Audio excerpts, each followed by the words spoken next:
One of the things that holds us back at the moment is infrastructure, our ability to get goods to market, whether that's through pipelines, whether that's a bridge across the Detroit River. We have problems in that regard, and we really do need to get on and build that infrastructure.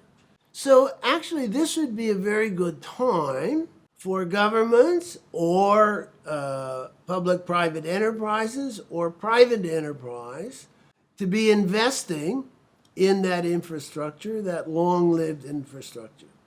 A good thing now because men and material are available to make the investment, but also really good because interest rates are low, and we certainly forecast them to remain low over this next 2.5 years. And so if governments or businesses can borrow at 1% real interest rates, or even less, then that's a signal that this is a good time to make the investments.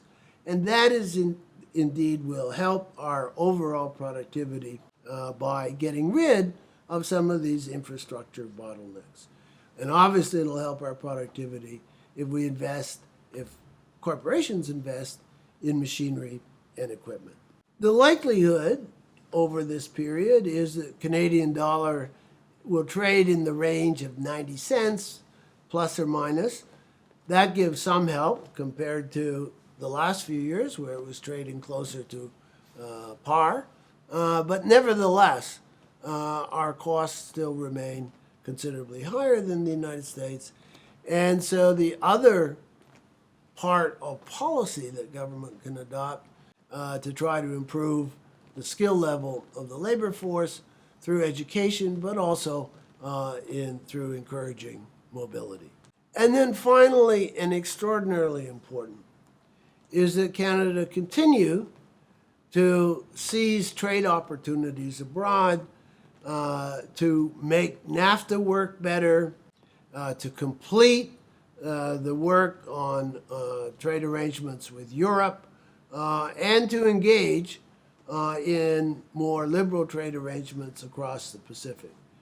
So we need access to markets, and that trade effort will be very important.